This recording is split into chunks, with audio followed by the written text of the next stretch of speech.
Business. Bartleby.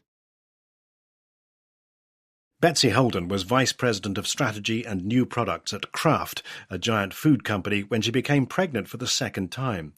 No one has ever done the job with 2 children, her male boss worried. "How many children do you have?" Miss Holden asked. 2, he replied.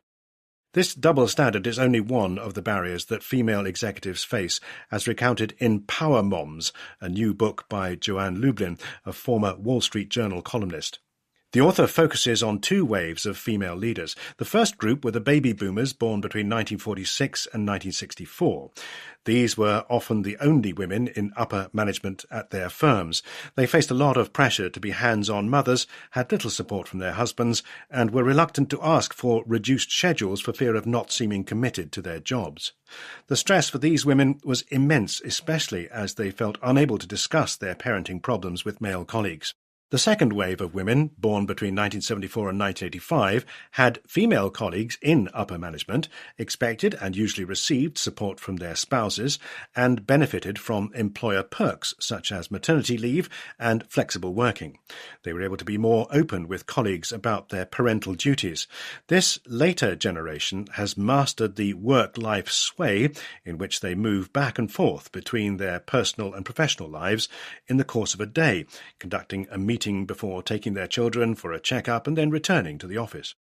The earlier generation, by blazing the trail, made it easier for those behind them. A Harvard Business School study shows that adult daughters of employed mothers are more likely to hold supervisory responsibility and earn higher incomes, while sons are likely to spend more time caring for family members. And companies are now much more willing to promote women, who make up more than a fifth of senior executive positions in American firms, compared with just 10% in 1996. A few are exceptionally accommodating, for example, providing rooms where mothers can express milk, sinks to wash the breast pump, and even courier services to deliver the milk when they are away on a business trip.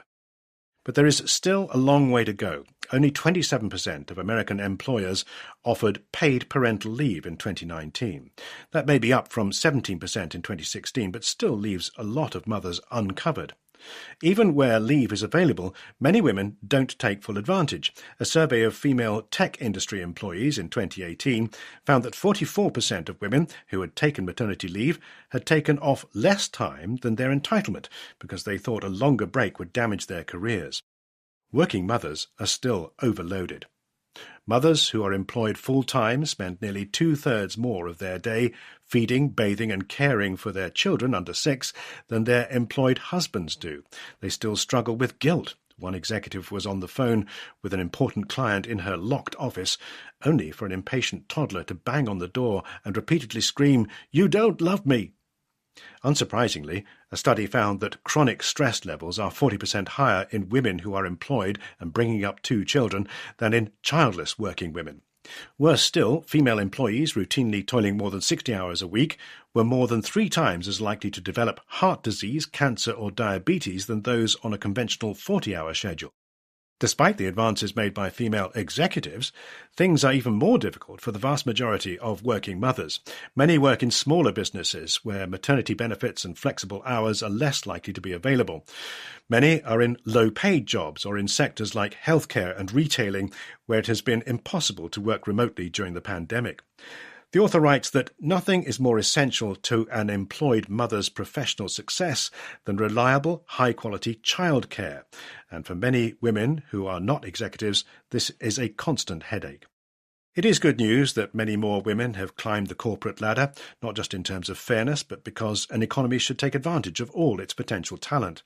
There needs to be a lot more progress made in helping the vast majority of women to juggle their home and work lives, not least by providing affordable childcare. There are many more cleaners, cooks and carers than there are chief executives.